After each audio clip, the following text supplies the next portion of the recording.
frères et sœurs dans le monde entier, vous qui nous suivez. Aujourd'hui, nous avons la grâce et le privilège de tourner notre 9e émission, Temps de témoignage.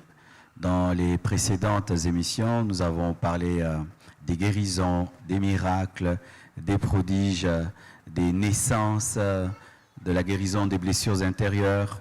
Mais aujourd'hui, il y a quelqu'un qui est là pour nous parler d'un autre miracle, d'un autre genre.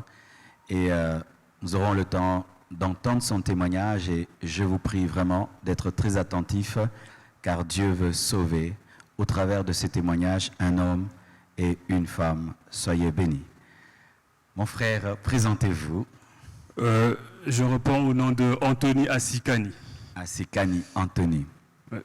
Quel est votre témoignage? Parce qu'on m'a dit, quand on préparait l'émission, que cette fois-ci, ce n'est pas quelqu'un qui a été délivré, guéri d'une maladie, qui était à l'hôpital dans le coma, mais un autre genre de témoignage. J'étais très content qu'on puisse recevoir aussi ce genre de témoignage-là, parce que la plupart des temps, dans les églises, on est seulement concentré sur le miracle de la guérison, de la délivrance d'une possession démoniaque, mais rarement sur le miracle de la conversion. Dites-nous un peu, quel est votre témoignage? D'abord, j'aimerais rendre grâce à Dieu pour ce soir. J'ai toujours voulu partager à un grand nombre de gens ce que Dieu a fait dans ma vie. Et aujourd'hui, en tout cas, ce rêve s'accomplit. Alors, c'était, je crois, j'avais 5 ans. Nous étions en train de prier en famille. On avait l'habitude de prier papa, maman, les cousins et autres. Nous étions en train de prier et un jour, il y avait un homme de Dieu qui est venu nous rendre visite. On a prié avec lui. Il a déclaré des paroles. Il a dit, Dieu lui disait que je le servirai plus tard. Et voilà. À 5 ans. À 5 ans, je me rappelle en tout cas comme si c'était hier.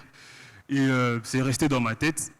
Mais après, je pense que c'est sur base de ça que le diable a commencé à s'attaquer à ma vie pour m'égarer de la voie de Dieu, de ma destinée.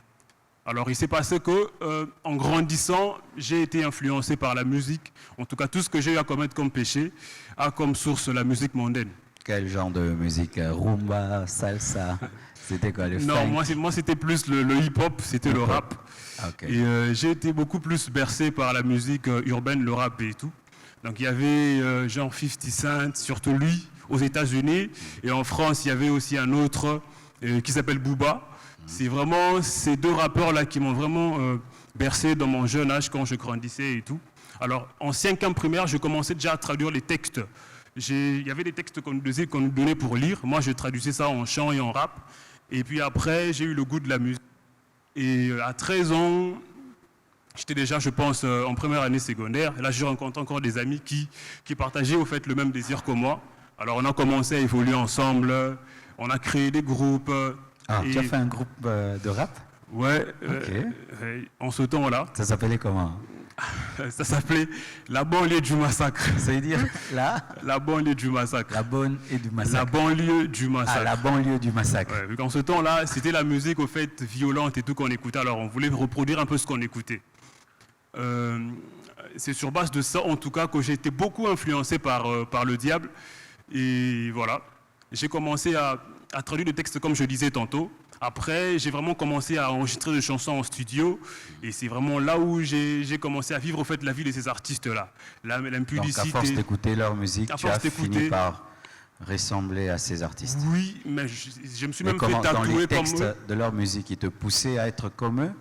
Qu'est-ce qui t'a poussé à les ressembler? En fait, moi, je voulais reproduire exactement ce que j'entendais ou ce que je voyais à la télé. Alors, je me suis fait tatouer, j'ai fait des trucs, des piercings. C'était au fait sur base de ce que je voyais. Je voulais reproduire exactement ce que je voyais à la télé. Et c'est là où tout a commencé. Il y a eu l'occultisme, parce que je voulais de l'argent. Je suis allé voir un marabout pour multiplier de l'argent. Oui, je suis allé voir un marabout plus tard pour faire des multiplications. J'ai aussi eu à commettre pas mal de péchés, en tout cas liés au sexe, l'orgie et tout ça. J'étais dans ça, parce que c'est ce que je voyais et tout. Donc, dans leur clip, ils présentent des orgies? Oui, il y avait ça en tout cas. Alors du coup, moi, je voulais reproduire exactement ce que je voyais. Alors, c'était la musique, mais après, il y a eu la bagarre, il y a eu l'impudicité, il y a eu l'occultisme, il y a eu, en tout cas, chaque, je peux appeler ça, chaque partie de ma vie, en tout cas, a une histoire. Parce que comment je suis allé voir un marabout? Parce que je voulais me payer des baskets, par exemple. Oh, tu es allé voir le marabout pour des baskets? Pour des baskets. Je voulais ressembler à ces rappeurs-là. Alors, je suis allé voir un marabout, il s'appelait Mustapha. Parce que déjà, j'ai étudié dans une école islamique toute ma vie, on va dire, de la 5e année primaire jusqu'en 6e année des humanités. J'étais que dans des écoles islamiques parce qu'au fait, j'avais un oncle qui travaillait c'était un musulman qui étudiait en Arabie Saoudite et qui travaillait avec les musulmans de ce côté-ci. Alors, ils avaient eu une école au fait qu'ils avaient ouvert, c'était presque gratuit. Alors, tous les enfants de la famille, vu que c'était l'oncle, et puis le prix il était tellement minime que toute la famille a voulu envoyer ses enfants là-bas. Alors que c'était une stratégie du diable, fait, parce que finalement, d'autres sont devenus des musulmans aujourd'hui. Mes frères, mes cousins, ils sont tous musulmans. C'était presque gratuit, mais en fait, c'était une stratégie pour plus tard les attirer au diable. En tout cas, c'était au fait ça le but.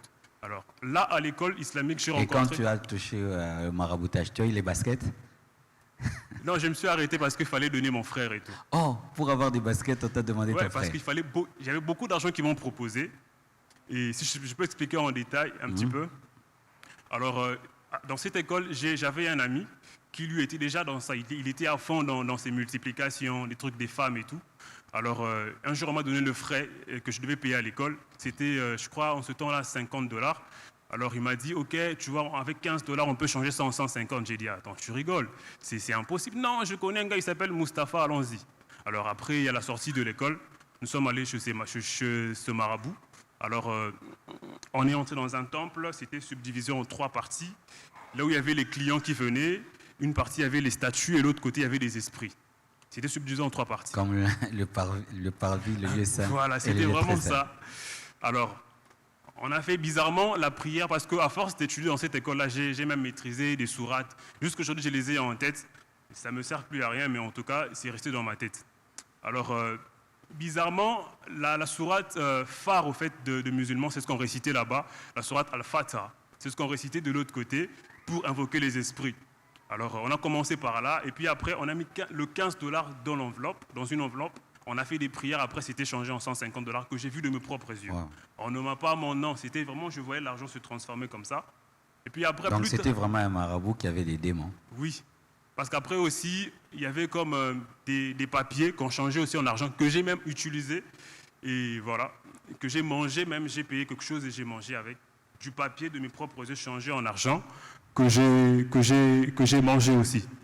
C'est tout fait ça. Ça c'est le côté beaucoup plus islamique.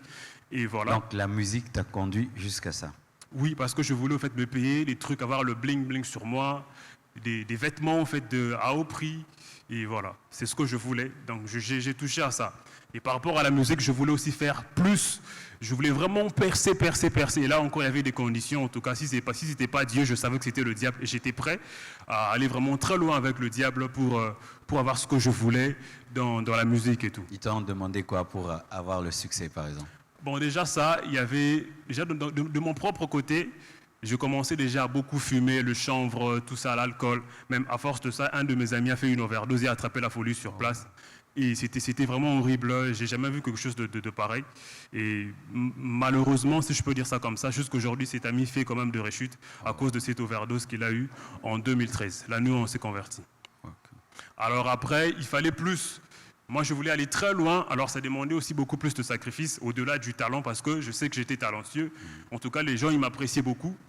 J'aimerais souligner quelque chose, c'est que je fais toujours la musique aujourd'hui, mais seulement je fais ça pour la gloire de Dieu. Amen. Mais en ce temps-là, j'étais beaucoup apprécié. J'étais invité par-ci, par-là, Vodacom et autres, c'était vraiment ça. Et j'ai rencontré un groupe de gens, c'était des homosexuels. En fait, ils m'ont dit, tu sais, gars, nous, on peut t'emmener très loin, mais seulement, il te faut signer avec nous. Tu deviens soit bi, soit tu deviens homosexuel. Et nous, on t'emmène très loin. C'était au fait ça la chose au fait, qui m'a emmené même à la conversion. Parce que c'est ce qu'eux voulaient au fait. Moi, je me disais, bah voilà, mais seulement vous ne me faites rien, c'est moi qui vous faites tout. Vous ne me faites rien, mais moi, je vous fais tout. Si c'est comme ça, en tout cas, je suis partant. Et ils étaient d'accord aussi. Et ça, c'était en 2013, je me rappelle. Mais plus j'avançais, j'entendais comme une voix me parler. Et là, tu as accepté de le devenir, ouais, devenir homosexuel? Oui, j'avais accepté. C'est vrai, on n'est pas vraiment allé. J'aimerais souligner ça. J'ai vraiment pas fait ça, mais en tout cas, j'ai dit oui à ça. Ah, tu as dit oui, mais tu n'as pas fait? Non, j'ai pas fait. Okay. Parce que c'était quand Dieu commençait à me parler, il me disait, si tu vas mourir. Parce que je devais aller en Inde, enregistrer un album et tout. C'est tout fait ça, la chose qui m'avait dit. Qui m'avait dit, allez, je dire. Voilà, c'est tout fait ça. Mais... Et tes parents, ils remarquaient ce changement en toi? Oui, en fait, moi, chez mes parents, déjà, j'ai grandi un peu plus en mode timide. J'étais beaucoup plus timide, alors du coup, j'ai passé inaperçu. Par contre, mes frères, eux, quand ils faisaient des bêtises, c'était connu de tout le monde.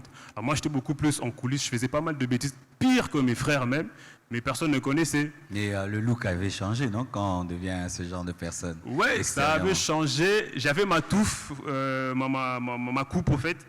Il y avait ça, il y avait aussi les vêtements déchirés un peu, des grosses baskets. C'était au fait ça. Mais malgré ça, mes parents, ah non, toi, c'est rien, c'est rien. Alors je commençais à faire des choses expressement pour qu'ils me prennent pour un homme aussi, parce que j'ai passé pour une femmelette à la maison. Ah non, toi. Alors je commençais à les dire. D'ailleurs, j'étais à l'hôtel parce que voilà, j'en avais marre. Quel âge? J'avais, on va dire, une affaire de 17, 18 ans. Oh. Parce que mes parents, voilà, surtout ma maman. Trop tôt, hein? Oui, ma maman, toi en tout cas, arrête, toi tu peux rien, toi. Alors moi en tout cas, ça me révolutionnait un peu. Alors j'aimerais me lancer un message aux parents, en tout cas à un certain âge, considérez vos enfants. Moi en fait, je voulais prouver à mes parents que j'étais un homme. Alors je leur disais, d'ailleurs hier j'étais à l'hôtel avec une femme et tout ça. Et c'était à cause de ça au fait, parce que j'ai passé pour quelqu'un, voilà. Et tu dis c'est bon et toi tu n'es rien. Alors moi je voulais leur prouver que j'étais un homme. Alors je leur disais en face, d'ailleurs j'ai fait ça, et voilà. Alors c'était ça. Mes parents me disaient, toi un jour tu vas servir Dieu, tu te rappelles, à 5 ans, tu avais dit, j'ai dit, ok c'est bon, pas de problème. À 50 ans, je vais donner ma vie à Christ, mais en tout cas en ce moment... Malgré que tu faisais tout ça, tu te souvenais qu'une prophétie était donnée sur ta vie? Parce que cette prophétie est revenue, on va dire, 5 fois de ma vie. À chaque étape de ma vie, à 5 ans, à 13 ans, à 17 ans, en fait, il y avait des hommes de Dieu qui me disaient la même chose. Moi je me disais, bon finalement, je dis oui, mais pas maintenant. Il faut que je perce dans la musique, je suis appelé à ça. C'était au fait ça la chose que je disais tout le temps à mes parents et à toutes ces personnes qui connaissent au fait la prophétie que Dieu avait dite sur moi. Et quand est-ce que tu as atteint le niveau d'haïr tout ça et te détourner? En fait, j'ai vraiment pas haï, mais c'était en 2013 quand je voyais mes amis me laisser tomber. Ils étaient dans le rap aussi? Dans le rap aussi. On avait un groupe là qui avait vraiment cartonné en ce temps-là, dans des écoles et tout. Alors c'était avec eux qu'on passait le reste de nos vies, les femmes ensemble, le chant, tout ça. C'était au fait une famille, au fait une confrérie. On s'aimait tellement dans la bêtise que voilà, on était vraiment très serrés. Alors quand ils se convertissaient, 3 d'entre eux se sont convertis, alors j'étais un peu seul. Alors je devenais triste, je me disais, mais est-ce que c'est maintenant que Dieu veut me prendre pour la prophétie de 5 ans ou pas? En tout cas, je ne suis pas prêt. Parce que je me rappelle même, le pote qui m'a dit, va dans une église à la 2e rue. En fait, il y avait un jour où on devait aller à un concours. Moi, je disais, non, moi je n'irai pas à ce concours, je suis fatigué. C'est lui, en fait, qui a insisté même que je vienne, que j'ai à ce concours-là avec lui. Mais le jour où on devait aller, il m'appelle, il me dit, gars, moi, je me suis converti. J'ai rencontré 2 filles qui m'ont prêché Jésus et j'ai abandonné. Wow. Je l'ai insulté comme pas possible. Je dis, Mike, mais attends, tu m'as demandé de venir avec toi, maintenant tu me laisses tomber. C'était au fait ça. Mais après, je suis quand même allé pour le concours. Et j'ai gagné, j'étais en 2e position, j'allais dire. J'étais en 2e position et voilà, j'ai continué avec la musique. Mais eux n'arrêtaient pas quand même de me prêcher au téléphone. Ah gars, n'écoute pas Jay-Z, tu vois, c'est un occultiste. C'est tout ce qu'ils savaient en ce temps-là. Ils n'avaient pas la parole, ils avaient Romain 8, ils avaient... Arrête la musique, mon mais comment je vais arrêter? C'est pas facile, arrête avec l'impudicité. Mais attends, comment je vais faire ça? C'était au fait ça. Et quand il m'a dit, bah, il y a une église à la 2e rue, vas-y. Donc ils étaient venus une fois ici? Oui, je suis venu en 2013. Non, eux, tes amis? Oui, ils étaient déjà venus. Ah, ok. Les filles qui ont prêché à mon ami là, elles déjà priaient ici. Ah, ok. Alors ce sont elles qui ont prêché à Nous acclamons pour les sœurs qui témoignent. Vraiment, ce sont elles qui ont prêché à cet ami là. Et alors, lui à son tour, il n'avait pas la parole, il me dit seulement, réponds-toi, Jésus revient bientôt, tu es un homme de Dieu, Dieu va se servir de toi et tout. Mais attends, comment tu veux que j'arrête alors que je suis à fond? J'ai beaucoup donné pour cette musique, comment je vais m'arrêter en chemin? Et c'était au fait ça. Et grâce à la musique, j'aimerais en tout cas notifier ça, j'avais atteint une dimension d'impudicité très élevée au point où j'avais la capacité de venir dans une église, je sors une fille de la présence de Dieu et on va faire des trucs. Oh. C'est vrai, elles n'étaient pas forcément converties, mais quand même, elles étaient plus proches de la parole que moi parce qu'elles entendaient la parole de Dieu. Ah, donc tu allais dans les églises pour commettre l'impudicité? En tout cas, en 2013, c'est comme si le diable savait que j'allais me convertir. Alors il m'a fait faire des trucs comme pas possible. Et malgré ça, Dieu ne t'avait pas frappé? Non, Dieu ne m'a jamais frappé. C'était au fait, mais je bénis Dieu parce que la fille en question, en tout cas, je l'ai prêché Jésus après ma conversion. Elle est ici avec toute sa famille.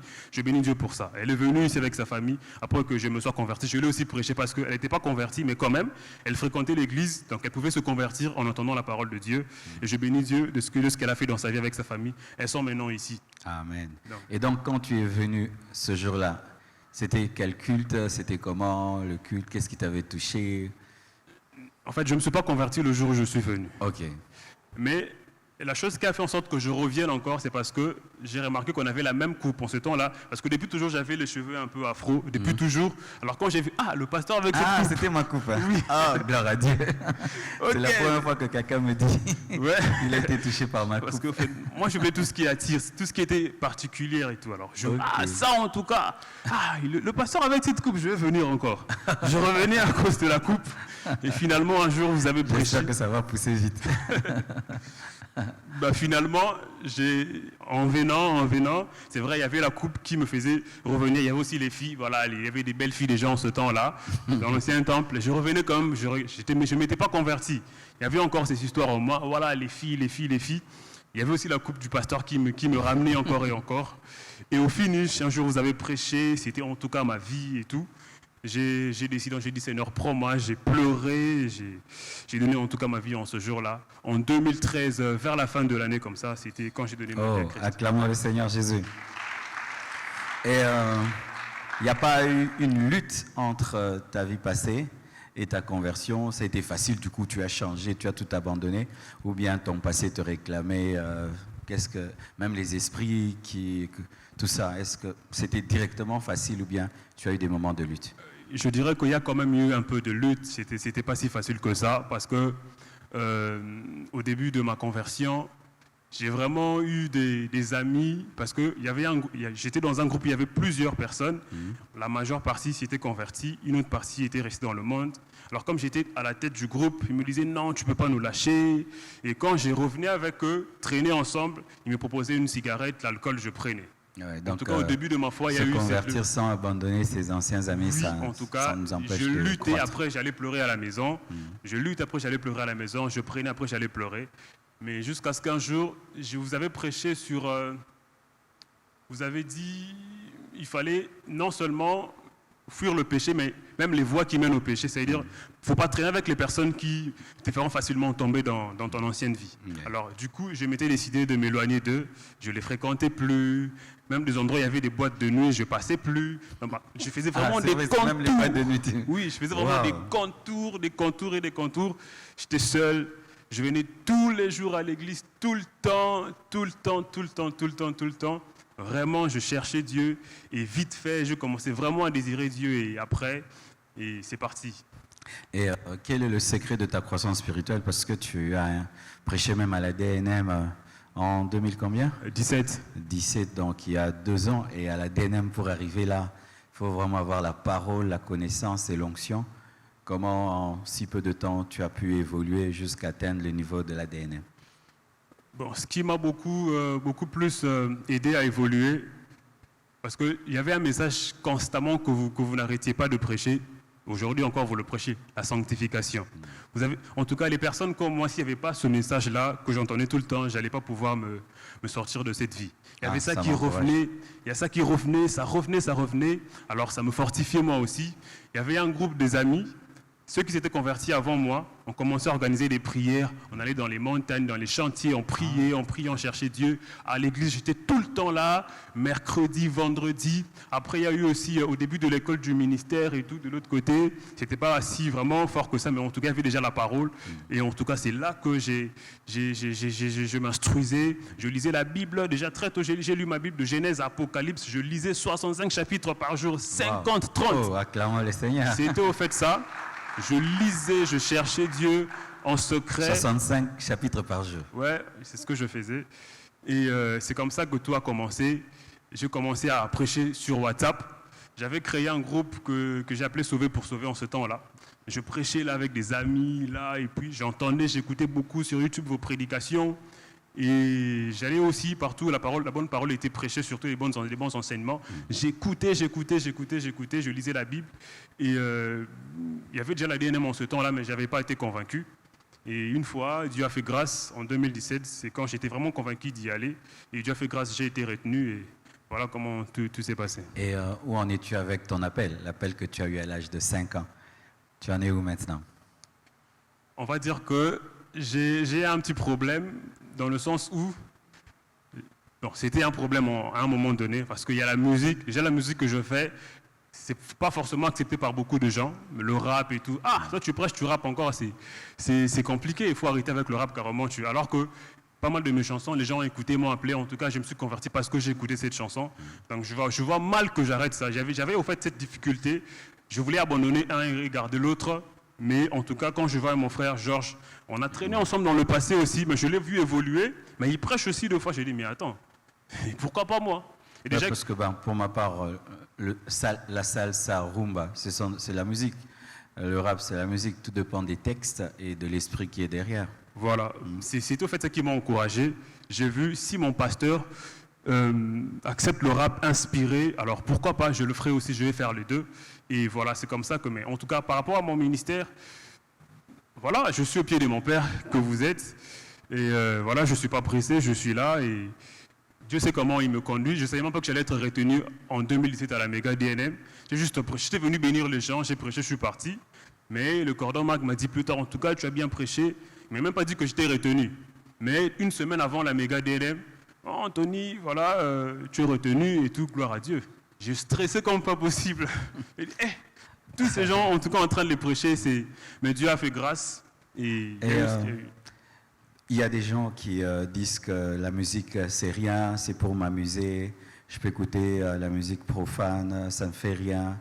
Comme on est en train de tendre vers la fin de cette émission, j'aimerais vraiment que tu puisses t'adresser à eux parce que toi-même, tu es un témoignage. Parce que des fois, il nous arrive, nous, en tant que pasteurs, de prêcher contre la musique profane. Les gens disent que vous exagérez. Mais toi, vraiment, tu as vécu ça. Comment ça peut te détruire? J'aimerais vraiment que tu parles à tous ces jeunes, même pas des jeunes, il y a même des adultes qui sont vraiment accros à la musique et qui se disent même, je n'ai que faire de la vie de l'artiste, moi j'écoute sa musique, ça ne va pas me toucher. Dites-leur quelque chose. En tout cas, sincèrement, la musique a une puissance terrible. Dans le bon sens, si vous êtes inspiré par le Saint-Esprit, mais en tout cas, ces gens-là qui font la musique mondaine, ils ne sont pas forcément inspirés par. D'ailleurs, ils ne sont pas inspirés par l'Esprit de Dieu. Moi, personnellement, je suis un témoignage vivant. À force d'écouter, j'ai eu à commettre des péchés comme pas possible, qui a comme source la musique mondaine. Parce qu'il y avait comme des esprits. Quand j'écoutais, j'étais comme saisi par ces esprits-là, de faire quelque chose, d'aller peut-être en boîte de nuit, de coucher avec une femme, de faire quelque chose. Parce qu'il y avait un esprit qui communiquait au fait dans cette musique, de la même manière que nous cherchons Dieu pour bénir les vies au travers de la musique. Ces gens-là, je suis convaincu, en tout cas aujourd'hui, j'ai la conviction que ces gens-là prient le diable pour vous écrire ces textes. Parce que sinon, vous ne ferez pas ces bêtises que vous faites. Et même si vous ne faites pas ces bêtises, en quelque sorte, ça influence négativement votre vie. Ça, en tout cas, c'est une certitude, soyez-en sûrs. Amen. Il a presque le même témoignage que moi, parce que moi aussi, quand j'étais dans le monde, j'étais très lié à la musique. Je me souviens, je me réveillais en musique, je dormais en musique. Et moi, pour écouter la musique, il fallait que les vitres puissent trembler. J'ai changé le salon de mes parents en boîte de nuit. Moi, on ne me permettait pas trop de faire tout ce que je voulais, mais je ramenais la boîte de nuit à la maison. Et quand je dansais, j'étais comme en transe, quoi. Donc je pouvais danser à un niveau. Mais après, si tu me dis de refaire ça, je ne sais pas, quoi. C'est comme si un démon me possédait. Je danse et puis je redeviens normal.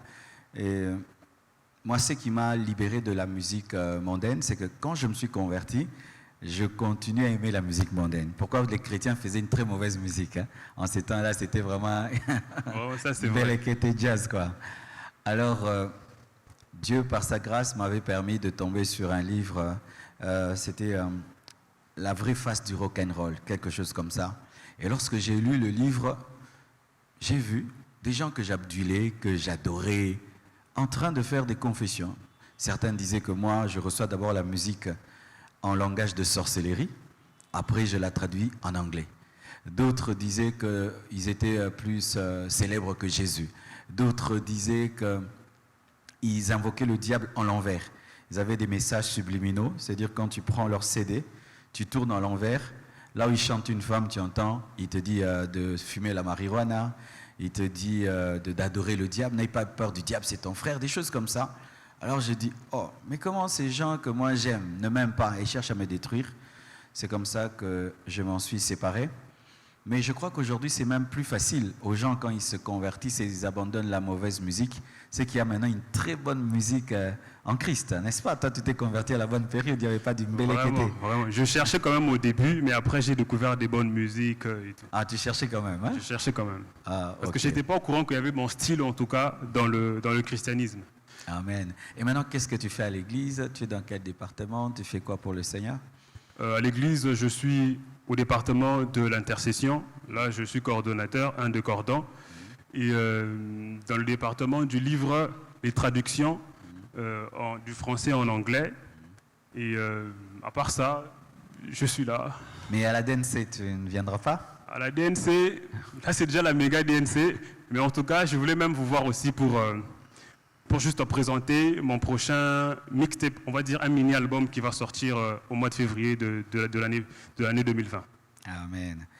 Vraiment, nous sommes très édifiés par ce témoignage d'un jeune homme qui a aimé la musique. La musique l'a conduit à l'impudicité, à des orgies, au maraboutage, mais qui est venu à Jésus-Christ au travers de ses amis, au travers des sœurs qui prêchaient, et au travers d'une apparence extérieure d'un homme de Dieu d'abord, et ensuite de la parole de Dieu qui l'a amené à se convertir. Aujourd'hui, c'est un serviteur de Dieu, un prédicateur et un musicien pour la gloire de Jésus. Bien-aimés frères et sœurs, il se pourrait que tu es lié par la musique comme notre bien-aimé et tu n'arrives pas à en sortir et tu te dis, est-ce que je pourrais? Il se pourrait que tu es sous l'emprise de l'impudicité, tu es dans le maraboutage, tu cherches à ressembler une star, à une vedette, tu te bats à avoir le style de vie de ces hommes que tu vois à la télé. Ce n'est pas le chemin. C'est Jésus-Christ qui est le chemin, la vérité et la vie. Et s'il a pu transformer notre bien-aimé, le purifier de ses péchés, le sanctifier, le délivrer, il peut le faire dans ta vie. Là où tu es, je te prie de prier avec moi, de faire ce qu'on appelle la prière du pécheur. Et si tu es sincère dans ton cœur, Jésus-Christ va y entrer, il va te pardonner, il va te délivrer et il va te révéler ta vraie destinée. Prions le Seigneur. Seigneur Jésus-Christ de Nazareth, je prie pour tous ceux qui nous suivent en ce moment, qui sont liés par la musique, qui sont liés par le péché, l'impudicité, la drogue, Père éternel, Dieu de gloire, l'occultisme. Je prie que tu opères par le Saint-Esprit. Tu vas prier avec moi, Seigneur Jésus-Christ, aujourd'hui, je t'invite dans ma vie. Deviens mon Seigneur et mon Sauveur personnel. Pardonne tous mes péchés. Lave-moi par ton sang. Je confesse de ma bouche le Seigneur Jésus-Christ et je crois dans mon cœur que Dieu l'a ressuscité d'entre les morts. Je suis sauvé, je suis pardonné. Merci Jésus. Amen. À présent, cherche une bonne église dans laquelle tu vas grandir et sépare-toi des mauvaises compagnies. Soyez bénis. Merci, que Dieu vous bénisse. Merci, pasteur. Amen. Amen.